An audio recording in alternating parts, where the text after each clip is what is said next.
You navigated childhood without the protection of emotional boundaries.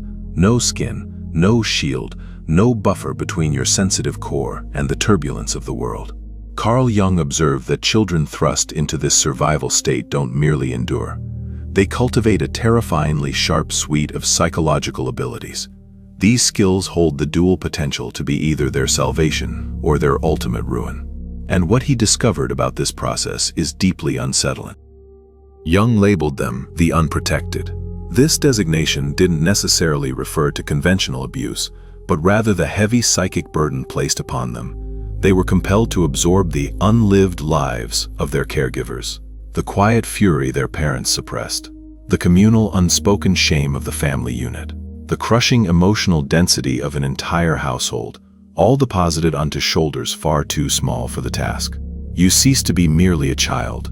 You became the household's dedicated shock absorber, constantly processing emotions that never truly belonged to you. Consider a composite case profile that perfectly aligns with Jung's findings. Imagine a youngster raised in an environment where true emotional expression is strictly forbidden. The mother might silently nurse decades of resentment. The father buries his failures beneath a veneer of manufactured cheerfulness. And there, sitting at the dinner table, is the child, a sponge absorbing every unspoken tension, every meticulously crafted fake smile, every hidden fissure in the family's facade. They master the ability to read the atmosphere of a room long before they master the letters in a book.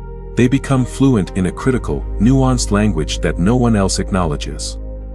While society generally observes this pattern and labels it trauma, seeing only damage, only something broken that needs remediation, Jung arrived at a profoundly different conclusion. He termed it forced evolution. He theorized that when a child is stripped of emotional armor, the brain fundamentally rewires itself as a crucial survival mechanism. They cultivate what he famously called superpowers of perception, instantly decoding micro-expressions, anticipating danger before it manifests, and detecting deception through the slightest vocal tremor. You were forced to become psychologically sophisticated merely to navigate the confines of your own living room. Reflect for a moment. While your peers enjoyed carefree play, you were engaged in intense study. You were mapping your parents' volatile emotional states with the precision of a meteorologist tracking severe storms. You knew the exact moment to retreat, when to intercede as a comfort, or when to simply fade into invisibility. You successfully install the psychological radar system, a level of acute sensitivity that the majority of adults fail to achieve throughout their entire lives. And you accomplished this often before turning 10. Here's the truly unsettling element of this discovery. The identical neural pathways that ensured the child's survival in a turbulent environment transform into debilitating prison bars in adulthood.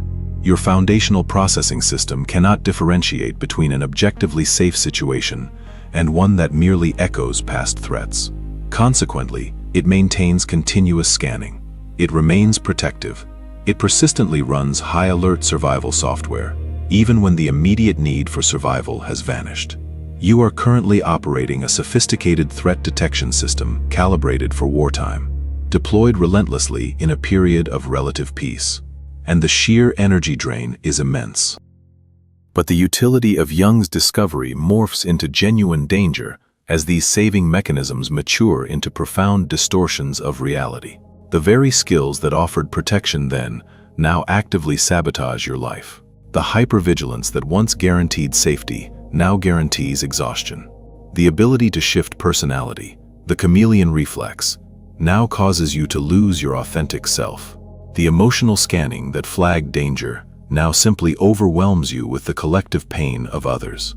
Jung posited that the unprotected child carries 7 specific traits into adulthood, 7 potent psychological patterns that will either destroy the individual through isolation and overwhelm, or dramatically transform them once they are fully understood. These are not mere personality quirks or mild sensitivities. They are the unavoidable consequence of a childhood spent emotionally exposed in a world that required you to internally register everything while externally displaying nothing. The first trait Jung identified is hypervigilance scanning. Your nervous system quite literally rewired itself to preemptively locate threats.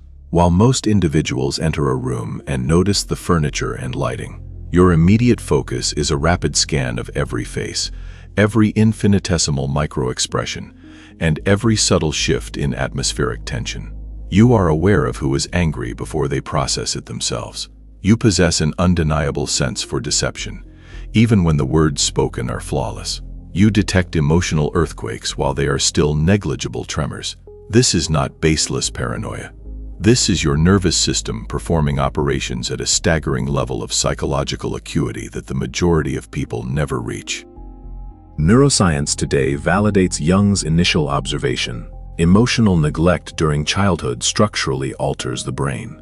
The amygdala, your fear center, enters a state of persistent hyperactivity, and the prefrontal cortex, the seat of rational thought, is constantly repurposed for threat assessment. You are, factually, processing a higher volume of emotional data per second than those who were raised with adequate protection. Let's look at a narrative illustration of how this intense data processing plays out. Imagine walking into a workplace meeting. Everyone else registers colleagues sitting around a table, but you immediately notice the CFO's jaw is tightly clenched.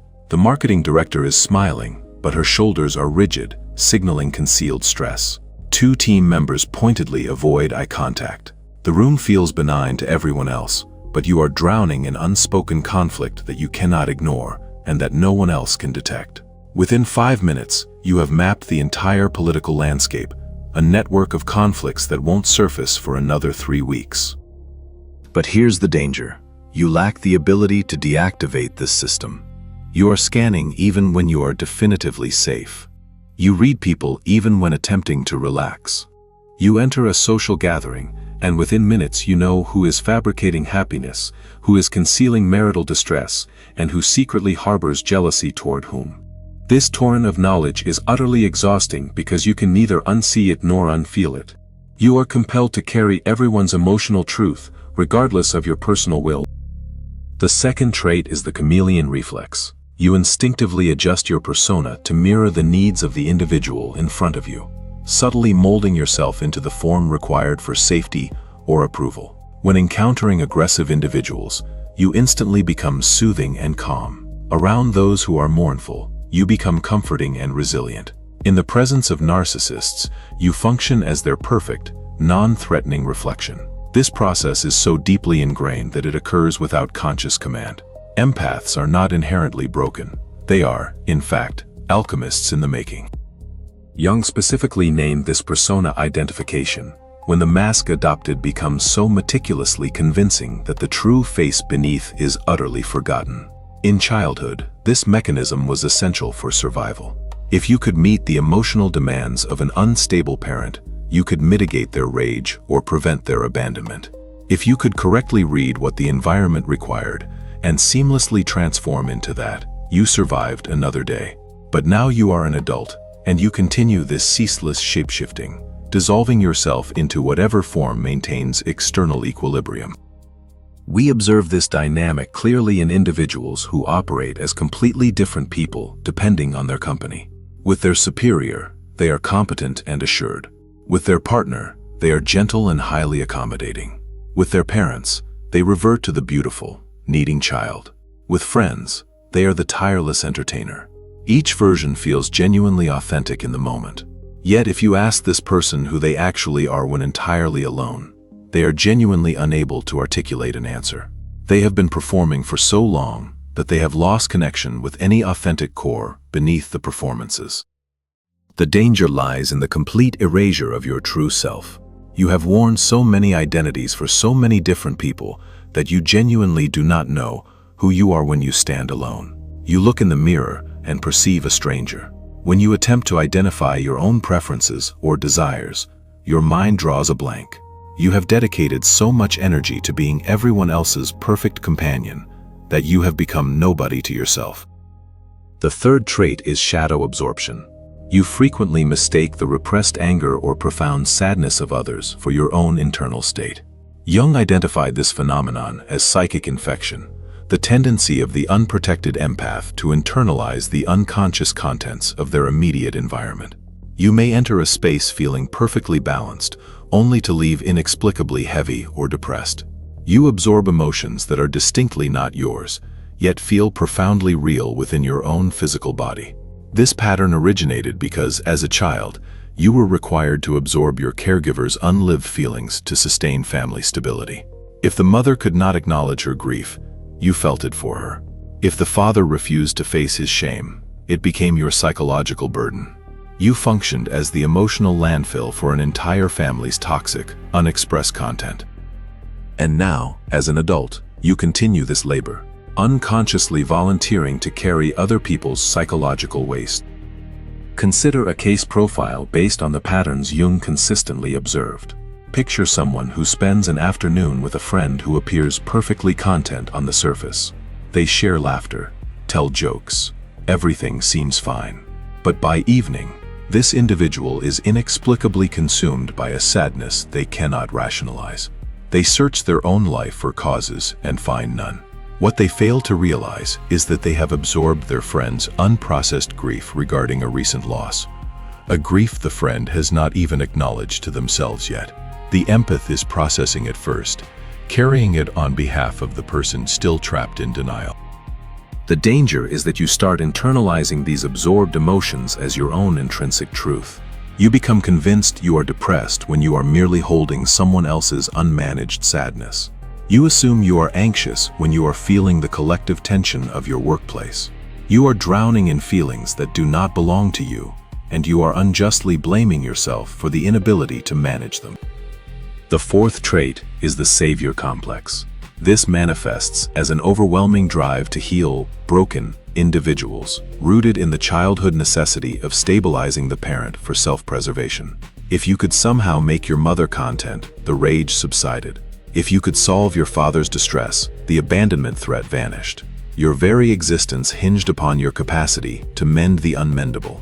This script continues to run in all your adult relationships. You find yourself irresistibly drawn to those who require rescue, the addict perpetually needing one last chance, the emotionally unavailable partner who simply requires the right kind of love to fully commit. You consistently prioritize their theoretical potential over their observable reality, sacrificing your well-being in an attempt to manifest your redemptive vision. Let's examine a narrative illustration of this pattern. Imagine someone who repeatedly selects partners plagued by severe emotional instability. Each time, they convince themselves that this person is fundamentally different. Each time, they invest everything into being the perfect, understanding supporter, the one who will finally inspire change through love. They overlook glaring red flags. They fabricate excuses for consistently poor behavior. They assure themselves that if they just exert more effort, give more affection, and love better, this fractured person will finally achieve wholeness. Years elapse. The person remains unchanged, and our subject moves on to the next fixer-upper relationship, never realizing they are merely repeating the same childhood pattern where love was redefined as being someone's unpaid therapist. The danger here is mistaking this compulsion for genuine compassion or love. You believe you are exercising empathy when you are actually executing a childhood survival strategy. You are trying to finally succeed at saving someone, a task you desperately failed to complete with your parent. But you cannot heal someone who lacks the desire to be healed. You cannot fix someone who is not merely broken, but is actually just showing you their inherent, unchanging nature. And you destroy your own emotional landscape trying. The fifth trait is ruthless independence. You exhibit a profound, ingrained inability to request assistance because relying on others was never safe or reliable. As a child, revealing vulnerability often invited exploitation, and expressing need was met with mockery or outright neglect. Consequently, you constructed an impenetrable fortress of self-sufficiency. You insist on handling all tasks alone, solving every dilemma internally, and carrying all burdens without ever soliciting support. When help is offered, you decline it instantly. You choose to endure silent suffering, rather than submit to the vulnerability inherent in needing someone. You rationalize this pattern as strength, but it is merely the scar tissue formed during a childhood where dependence was synonymous with acute danger. We see this dynamic play out in professional scenarios where an individual is drowning under impossible workloads, visibly struggling, clearly suffering. Yet, when colleagues offer assistance, they immediately deflect with, "I've got it handled," or "I'm fine." They will work themselves into severe burnout rather than accept collaborative support. They would prefer to fail entirely alone than achieve success with the aid of others. Because somewhere deep in their psychology, asking for help still triggers the primal terror of a child who learned that needing someone makes you weak, makes you a target, and makes you vulnerable to abandonment or abuse. The danger is profound isolation.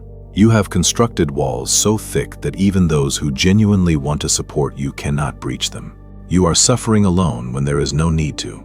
You are shouldering weight that could easily be shared, but you cannot allow anyone entry because the child inside you still fundamentally believes that needing someone is the most dangerous thing you could ever do.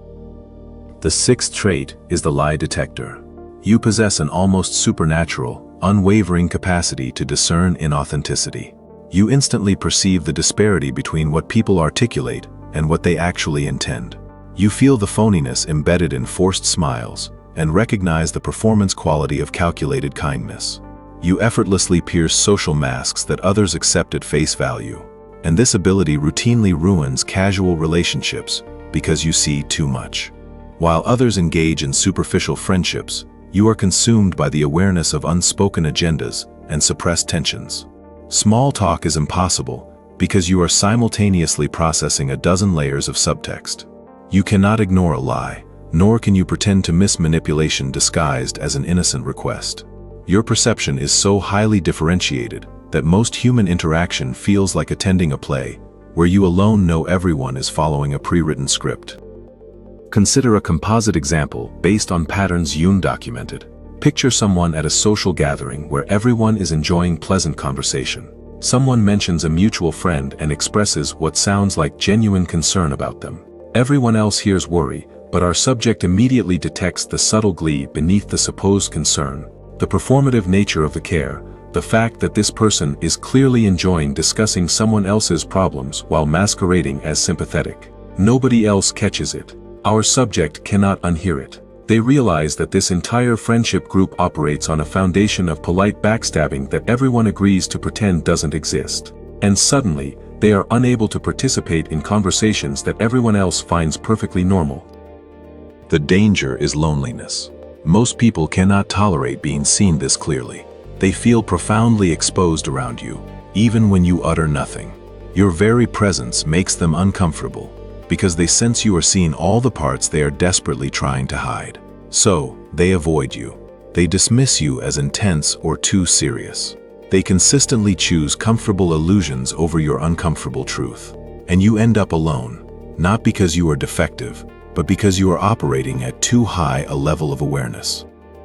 The seventh trait is the emotional dam. This is the capacity to completely lock down your emotions during chaos, utilizing dissociation to function, followed by an inevitable, delayed collapse. When everyone around you descends into panic, you become unnervingly serene. When crisis erupts, you immediately shift into a pure operational mode. The person who organizes the emergency response, makes rational decisions, and keeps others grounded. Your feelings do not vanish. They are sealed behind a protective wall, while necessary action is taken. This phenomenon is a trauma response expertly masquerading as profound strength. As a child, you could not afford the luxury of feeling when survival demanded immediate action. Therefore, you perfected the art of compartmentalization, splitting yourself into the part that performs and the part that processes, and you became extraordinarily proficient at it. Let's look at a narrative illustration of this mechanism. Imagine a family emergency where a loved one is rushed to the hospital. Everyone else is openly crying, panicking, and emotionally collapsing, but one person remains perfectly calm. They execute the phone calls. They handle the logistics. They comfort everyone else. They appear to manage everything with remarkable composure. Days pass. The immediate crisis resolves. Everyone else processes their fear and begins to recover. But 3 weeks later, this person suddenly collapses into uncontrollable sobbing for no obvious or apparent reason. They are bewildered by their own delayed reaction. What they don't understand is that they compartmentalized all their fear during the crisis. And now that the functional self has relaxed, the trapped emotional self is finally breaking through the dam. The immediate necessity of surviving the crisis forces emotional suspension. But once safety is established, the suppressed reservoir finally gives way. This moment of collapse is the delayed breaking of the dam. The real danger isn't the event itself, but the resulting crash. Emotions do not simply vanish. They accumulate silently, waiting for the all-clear signal. When the crisis dissipates and you find yourself truly alone, you inevitably succumb to the tremendous pressure of every feeling you couldn't afford to process in the heat of the moment. These delayed breakdowns can manifest days or even weeks after the inciting event, baffling onlookers and, more significantly, making you question your own sanity because your emotional timeline seems irrevocably out of sync with everyone else's. So, what is the fate of the unprotected empath when their capacity finally reaches its limit? Jung documented this terrifying phenomenon as the shadow eruption. If these 7 core traits remain unintegrated, if you fail to understand or master them, you will eventually hit a catastrophic breaking point. The deep sensitivity that once facilitated compassion curdles into calculated cruelty. The acute perception that guaranteed your survival transforms into a devastating weapon aimed at destruction. People accustomed to your placid nature are suddenly confronted by a visceral rage they never knew existed within you. The individual who spent decades absorbing everyone else's suffering finally projects it outward with chilling, precise accuracy. You know every vulnerability because you've instinctively scanned others your entire life. When the snap occurs, you instinctively know the exact point to strike for maximum psychological damage. In that moment of detonation, you become the embodiment of the very emotional devastation you spent years trying to suppress through sheer force of will. We frequently observe this terrifying pattern. The kindest, most accommodating person in the group delivers the most surgically precise verbal annihilation imaginable. They don't just lose their temper, they clinically dismantle the victim's identity, weaponizing the intimate knowledge they've been passively collecting for years. The shock registered by everyone else stems from never having witnessed this capability before. Yet this power was always present, merely locked beneath layers of chronic people-pleasing and radical self-sacrifice. Fortunately, Jung discovered that there is another possibility, the path of integration.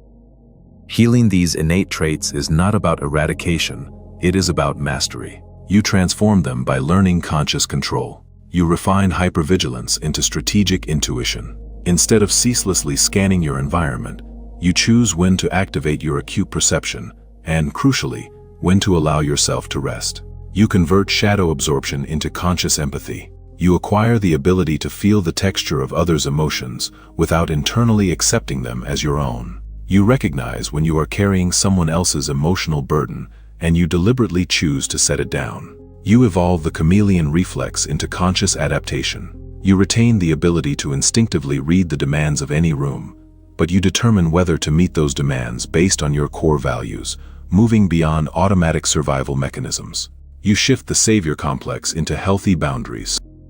You can remain deeply concerned for those who are struggling, without automatically assuming personal responsibility for fixing them. You move from ruthless independence to mature interdependence. You learn that seeking support is not a sign of weakness, but an act of profound wisdom. You cultivate the strength required to be appropriately vulnerable with those who have genuinely earned your trust.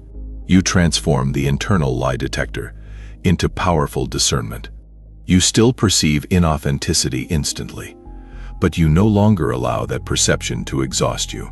You utilize it strategically to decide who deserves access to your limited energy. You integrate the emotional dam into effective emotional regulation. You maintain your capacity to function effectively during a crisis, but you commit to processing feelings in real time, preventing the dangerous accumulation that leads to delayed collapse. This process marks the vital shift from unconscious survival mechanisms to intentional, conscious living. You move from being controlled by your innate traits to exerting mastery over them. You are not tasked with eliminating your deep sensitivity. You are not meant to become less perceptive. Your true assignment is becoming the master of the very abilities that previously held mastery over you. Jung believed this transition represented the fundamental difference between psychological destruction and true psychological evolution, the gap between remaining the victim of your childhood circumstances and finally becoming the architect of your own adulthood. You are not damaged goods. You are finely forged weapons awaiting a capable master. And that master is your own intentional consciousness. Every single trait that has complicated your life holds the seed of extraordinary power, provided you learn how to wield it intentionally. The hypervigilance becomes intuitive wisdom. The chameleon becomes conscious versatility. The shadow absorption becomes a healing presence. The savior complex becomes genuine service. The ruthless independence becomes authentic strength. The lie detector evolves into protective discernment. The emotional dam yields to emotional mastery. But achieving this integration demands one singular thing that most people never fully acquire: the profound courage to see yourself without denial. It means acknowledging that you contain both the wounded child and the emerging warrior simultaneously. It requires accepting that the very traits that caused your greatest suffering are precisely those that have made you extraordinary. You must recognize that you are not too sensitive for this world. In fact, you are exactly what consciousness evolution requires. Once you stop apologizing for unique abilities that the majority of people will never develop. Jung's own psychological journey perfectly mirrored this path. His exhaustive exploration of the unconscious wasn't merely an academic exercise. It was deeply personal. He understood the staggering cost of overwhelming perception, because he paid that price himself. His intensive work during what he termed his confrontation with the unconscious was never a breakdown. It was a definitive breakthrough. He successfully integrated the very patterns he observed in others, effectively transforming dangerous, unmanaged perception into profound psychological wisdom. This is the legacy available to you, should you choose to accept it. You can continue to suffer unconsciously under the weight of traits you fundamentally misunderstand, or you can consciously integrate them and step into the person your childhood was preparing you to be. Not a victim, not fundamentally broken, and certainly not too sensitive, but a conscious empath who fully understands how to protect their core energy while deploying their gifts strategically. Someone who perceives everything but chooses with great care what deserves their time and attention. Someone who feels deeply yet maintains the robust boundaries necessary to remain whole. The unprotected child you once were had no alternative, but the adult you are becoming has every choice in the world. You can allow these 7 traits to relentlessly control you, or you can finally master them. You can remain trapped within unconscious patterns, or you can transform them into conscious, sovereign power. You are the protector now, not of everyone else, but of yourself first. And from that unwavering foundation of self-protection, you can choose who and what is worthy of the extraordinary gift of your perception. If you feel ready to seize this control, comment below, "I am the protector." Now, if this message resonated with your personal experience, please hit that like button. Subscribe for more profound insights into the psychology that transforms suffering into enduring strength. Because your purpose here is not to remain broken, your purpose is to become whole. And that evolution begins with the understanding that everything you once believed was wrong with you is, in fact, precisely right with you, once you learn to apply it consciously.